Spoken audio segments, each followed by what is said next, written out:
हाय सो SSC का phase 13 चल रहा है और मिस मैनेजमेंट बहुत ज़्यादा है भाई, बहुत बहुत ज़्यादा। तुम्हें पता है एग्ज़ाम कहाँ कहाँ हो रहे हैं कंडक्ट? तुमने गंदे सेंटर्स तो देखे होंगे, बैंक्वेट हॉल में एग्ज़ाम हो रहे हैं, तुमने देखा ही होगा। तुम्हें पता है और कहाँ हो रहे हैं? तबेले में भी एग्ज़ाम हो रहे हैं। एक एक जगह देख रहा था मैं, तबेले में एग्ज़ाम हो रहे थे।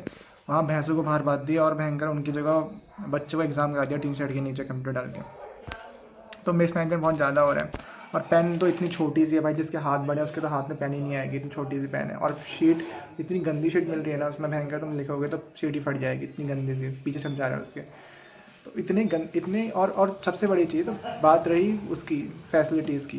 बाकी तो बहुत चीज़ें हैं, पानी नहीं है, पंखा बेकार है, और पंखे चल नहीं रहे हैं, लाइट की दिक्कत, लाइट जा रही है, बहुत चीज़ें हैं। और दूसरी चीज़, सबसे बड़ी चीज़, एग्ज़ाम सही तरीके से नहीं हो रहा है भाई। आंसर हाईलाइट होते जा रहे हैं, एआई पेपर रिपीट कर दे रहा है। 60% से 70% जो पिछली शिफ्ट में हुआ वही नेक्स्ट शिफ्ट में आ जा रहा है। तो ऐसी बहुत सी दिक्कतें आ रही है एग्ज़ाम में अभी तो, इतनी सारी हैं। और बच्चों का, हाँ, बच्चे 500-500 किलोमीटर ट्रैवल करके आ रहे हैं, उनको एग्ज़ाम तो देने दिया नहीं जा रहा है, उल्टा पेल पाल के घर को भेज दे रहे हैं। तो कहीं से कहीं तक कुछ भी सही नहीं हो रहा है एग्ज़ाम में, ठीक है ना। और अबे भाई ये तो चलो वो था, सिलेक्शन पोस्ट था। सीजीएल में भी यही होगा। सीजीएल में तो डबल बच्चे हैं इसके जो देने आएंगे एग्ज़ाम, डबल भी, ज़्यादा बच्चे देने आएंगे एग्ज़ाम। सीजीएल में तो एग्ज़ाम भी देने ज़्यादा लोग आते हैं, भरे भी जाते हैं और देने भी ज़्यादा आते हैं सीजीएल के।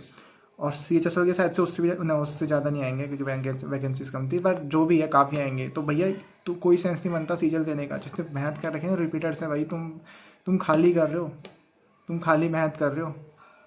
एक वो है ना, उसमें एडीएम तुमने पढ़ा होगा, उसमें इंग्लिश में वाइल्ड गुस चेज, तो तुम वही कर रहे हो भाई। कुछ नहीं मिलेगा तुम्हें। आंसर जब हाईलाइट होकर जा रहे भाई, धांधलेबाजी हो रही है। ये तो हुआ है जो कैमरे के आगे आ रही है हमारे सामने, और कैमरे के पीछे क्या चल रहा है तुम्हें पता भी नहीं होगा। इतने हार्ड पेपर में, पेपर का लेवल हाई आ रहे हैं। अगर प्री की कट ऑफ देखा जाए तो कितनी आनी चाहिए तुम्हारे हिसाब से? 100 से 10 के बीच में। अगर रॉय स्कोर लू में एक शिफ्ट का तो इतनी जानी चाहिए, बट तुम्हें देखना कट ऑफ कितनी जाएगी इस बार, क्योंकि पेपर सही तरीके से हो ही नहीं रहा है। तुम तो पढ़ के कर रहे हो ना, दूसरे लोग थोड़ी पढ़ के कर रहे हैं, दूसरे लोग तो कर रहे हैं अपनी जुगाड़बाजी से। तो और जो रिपीटर्स हैं भाई, क्या कर रहे हो तुम? मतलब मुझे तो मैं सीजीएल की तैयारी तो मैं सोच रहा हूँ, खाली ज़्यादा फोकस नहीं करता हूँ इसमें अभी।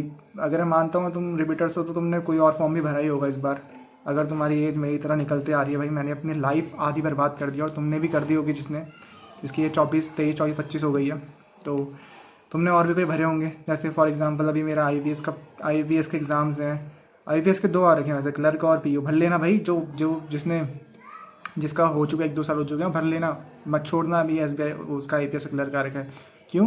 क्योंकि भाई उसका एग्ज़ाम फेयर तरीके से होता है और तुम कर भी लोगे प्री। तुम्हें मेन से पढ़ना पड़ेगा थोड़ा बहुत बस। हाँ, और कुछ नहीं। और हाँ, एक और चीज़, एसएससी को फोकस मत करना ज़्यादा। मैं क्यों कह रहा हूँ ऐसा? मैं इसलिए कह रहा हूँ क्योंकि मुझे पता है अगर एडिक्विटी देखो कराएगी एग्ज़ाम, सिंपल सी बात है, तुम कुछ कर लो, धांधलेबाजी तो होनी होनी है, ठीक है ना। एसएससी में होती थी, पहले भी होती मतलब टीसीएस में, बट इस बार तो बहुत ज़्यादा होगी। देखना तुम कट ऑफ कहाँ जाएगी इतने हार्ड पेपर में भी। तुम देखना कुछ इतना भी ऐसे, जब सिलेक्शन पोस्ट में इतना खतरनाक हो रहा है तो सीजीएल और उसमें तो सीएचएस में तुमने कहाँ पानी में आग लगा देंगे। तो बहुत गंदा हो रहा भाई। और दूसरा एग्ज़ाम देखो, जिसने आईबी का भरा है, आईबी का भर रखा है ना, आईबी का, उसका देख लेना पहले। अब और टीचरों की मत सुनो भाई, मतलब सुनो ऑब्वियसली, बट फिर एग्ज़ाम पे फोकस करोगे। एग्ज़ाम जब तक सही तरीके से तुम कैसे करोगे? दो दो एग्ज़ाम साथ लेके चलो। प्री का एग्ज़ाम भी होने वाला है, कोई पता नहीं है। इस तरीके से होगा, अगर बाई चांस 13 से स्टार्ट हो जाएगा तो वो सही तरीके से एग्ज़ाम नहीं हो पाएगा, सिंपल सी बात है। और हो सकता है आपका प्री भी ना निकले, जो, और हो सकता है कि बहुत हाई चांस है कि आपका प्री भी ना निकले। जिसने जो पहले मेंस दे के आए थे या मेंस दे चुके हैं, इस बार उनका प्री भी ना निकले, ऐसा होगा देखना। तो दूसरे एग्ज़ाम पे फोकस करो अपना, ठीक है। क्योंकि इस एग्ज़ाम की कोई गारंटी नहीं है भाई। अब लाइफ आपकी, आपको क्रांतिकारी नहीं बनना, आप मेरे दूसरे एग्ज़ाम पे साइड से फोकस करो। कोई बैंक वगैरह देखो। और 31 जुलाई को अभी वो स्ट्राइक है टीचरों की, देखो क्या हल निकलता है उसका। होप कि एडिक्विटी से टेंडर छीन ले, दूसरा वेंडर चेंज कर दें। टीसीएस से फ़र्क नहीं पड़ता, टीसीएस चाहिए नहीं चाहिए भाई। टीसीएस के अलावा तीसरी आ जाए कोई, अगर इनको जिससे प्रॉब्लम है टीसीएस के ऊपर, उन्होंने शायद से केस ठोका है ना एसएससी ने या फिर किसी ने, तो इनको प्रॉब्लम है टीसीएस, तो तीसरा ले आओ। एडिक्विटी तो भयंकर, इन्होंने तो एडिक्विटी तो नहीं क्या कर रहा है, वो एग्ज़ाम करा रहा है, क्या कर रहा है, कुछ समझ में नहीं आ रहा। तो तीसरा वेंडर ले आओ कोई जो करा सके एग्ज़ाम। मैं तो कह रहा था, हम भैया किसी को प्रॉब्लम नहीं है, 100 रुपये फीस है भाई, 200 ले लो यार फीस। तुम यूआर से 200 ले लो, SC ST से 100 ले लो, तब तो तुम्हारे पास भरपूर पैसा जाएगा ना। किसी बढ़िया वेंडर को दे दो कराने को एग्ज़ाम, किसी को प्रॉब्लम नहीं है 100-200 रुपये से यार। पर सालों ने एग्ज़ाम अपने ऐसा ही कराया उसके बाद भी। और ये और तो मैं तो भाई बहुत, मेरा मूड ऑफ चल रहा है, मन भी नहीं करता है पढ़ने का बहुत दिनों से। और पहले से ही अंदर से मन नहीं करता। जब तुम मेरी एज में आओगे तब तुम समझ जाओगे, वो फ्रेशर्स हैं। जब तुम मेहनत करके तुम्हें रह जाओगे ना 2-3 एग्जाम में, तब तुम्हें लगेगा यार कुछ नंबरों से यार फिर मन नहीं करता पढ़ने का, झूठ नहीं कहूँगा। अ, तो वही तुमसे बस एक सलाह, एक वो था, अ, देख लो मतलब कि अ, दूसरा एग्ज़ाम साथ लेके चलो। आईबी, जिसने आईबी का नहीं भर रखा भर लेना। मैं नहीं भर रहा हूँ क्योंकि मैंने बैंक का भर रखा है, इतने एग्ज़ाम में साथ नहीं दे सकता। मैं आईबी भी बैंक में 2 भर रखे हैं मैंने, आईपीएस पीओ और क्लर्क भरूंगा अभी, तो मैं तो नहीं भरूंगा आईबी का, ज़्यादा हो जाएगा। और हाँ, एक और चीज़, जो जो रिपीटर्स है ना भाई, तुम अभी देख लो बैंक का, देख लो बैंक बहुत सही है उसमें, क्योंकि 6-6 5-5 एग्ज़ाम होते हैं। ठीक है, 6-6 5-5 एग्जाम होता है, रिपीटर्स एक भी नहीं होता। जो एग्ज़ाम कंडक्ट होता है वो फेयर तरीके से होता है। तो मैं रेकमेंड करूँगा भैया बैंकिंग की तरफ मुड़ जाना। एसएससी में बहुत बेकार हो रहा है भाई, बहुत ही गंदा हो रहा है। ठीक है, बात तो बहुत कहनी है, पर अभी दिमाग में नहीं आ रही कितनी बातें अभी। और हाँ, जिनको लगता है कि उनका एग्ज़ाम फेयर तरीके से हो रखा है, हमारे सेंटर पे तो कोई दिक्कत नहीं हुई। भाई तुम्हारे सेंटर का एग्ज़ाम नहीं है, ऑल ओवर इंडिया एग्ज़ाम है, वैकेंसी तो उतनी ही है ना। अबे तुम्हारी सीट कोई और काट लेगा भाई, जहाँ पर उसने जो बेकार तरीके एग्ज़ाम दे के आ रहा है, अनफेयर तरीके से एग्ज़ाम दे रहा है, वो तुम्हारी सीट काट लेगा। तो एग्ज़ाम तुम्हारे सेंटर का भले ही सही हुआ, पर बहुत सेंटर का बेकार हुआ है। ठीक है, ये चीज़ जान लो। तो किसी को फ़ायदा नहीं है उसमें। अगर तुम सोच रहे हो कि हमारा एग्ज़ाम तो सही से हुआ है, एग्ज़ाम पोस्टपोन ना हो, भाई पोस्टपोन होनी चाहिए, 13 से बाद ही होनी चाहिए एग्ज़ाम। सितंबर में खींच दो, क्योंकि पोस्टपोन होकर भी कोई फ़र्क नहीं पड़ने वाला। क्यों उससे? क्योंकि मेंस इन्होंने कहा है दिसंबर में लेंगे।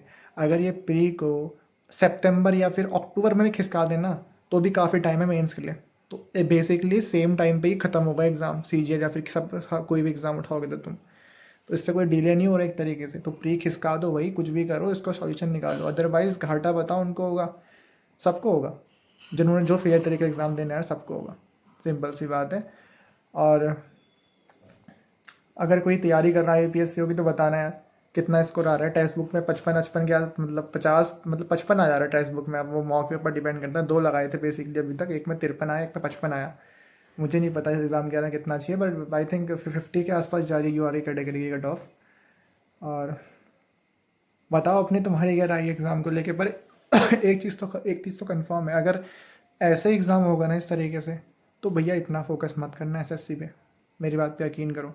टीचर बहुत कुछ कह रहे हैं कि साइड से पढ़ लेते, तुम पढ़ लो तो रहे हो। जो मैं स्पेशली रिपीटर्स के कह रहा हूँ भाई, मैं और किसी के लिए यार, किसी के लिए नहीं कह रहा हूँ। अगर तुम रिपीटर्स हो ना, तुम वैसे देखा है तो रिपीटर्स से प्री तो आराम से निकल जाना चाहिए, पर ज़रा इसमें पता नहीं क्या होता है कि इतनी हाई कट ऑफ चल जाती है, मुझे तक समझ में नहीं आया। तो अगर तुम रिपीटर्स हो ना, तुम्हें ज़्यादा नहीं पढ़ना है भाई, जो तुमने पढ़ा है वही पढ़ो, एक्स्ट्रा मत पीछे भागो। ठीक है ना, एक्स्ट्रा मत पीछे भागो, उससे कुछ नहीं होने वाला। जो पढ़ा है उसी को रिवाइज़ करो। स्टैट्स देख, तुम्हें स्टैट्स भी रिवाइज ही करनी है बेसिकली, पढ़नी तो है नहीं। प्रोबेबिलिटी नया टॉपिक आ रहा है ना, ज़्यादा मत्था कुछ नहीं होने वाला उससे, क्योंकि पेपर फेयर तरीके से भी नहीं हो रहा है ऊपर से। एक तो अब तुम दूसरा एग्जाम भी तुम्हारे लगातार चलने वाले हैं। देखो आईबी होने वाला है, आईबी जिसने भर रखा है, और भी काफ़ी एग्जाम है, उनको लेके चलो साइड से। और एक और चीज़ मैं सलाह दे देता हूँ तुम्हें, एक और चीज़ जो भी है, एसएससी गारंटी नहीं है तुम्हारे इस बार भी होगा करके। इसमें बहुत रिपीटर्स भरे हैं भाई, बहुत बेकार चल रहा है इसका सीन। बैंक के लगातार एग्ज़ाम भर, जिसको करना है वो कर लेना, क्योंकि देखो क्या है ना, अभी आईपीएस है, फिर तुम्हारा आरआरबी है, फिर एसबीआई भी है, एसबीआई पीओ चल ही रहा है, बहुत एग्ज़ाम चल रहे हैं, लगातार एग्ज़ाम है। अगर तैयारी आप एक ही करते हो, बेसिकली सबके एग्ज़ाम दे सकते हो। जहाँ से नहीं भी हुआ तो वहाँ होने के चांसेस है। इसमें आपको कोई नया तो पढ़ना नहीं है, इसको साथ लेके चलो, बस रिवाइज करते रहो। ये स्ट्रेटजी सिर्फ उसके लिए है, तुम्हारी रिपीटर्स के लिए, और किसी के लिए नहीं है। दैट्स इट, बस इतना ही कहना था। अपना ओपिनियन शेयर करो, तुम क्या पढ़ रहे हो, कैसे पढ़ रहे हो, मन लग रहा है नहीं लग रहा है, क्या स्कोर आ रहा है, कितना, क्या क्या सोच रहे हो, और क्या चल रही है एज और मेंटल स्थिति, और क्या प्लान्स है, फ्यूचर प्लान्स। बाय।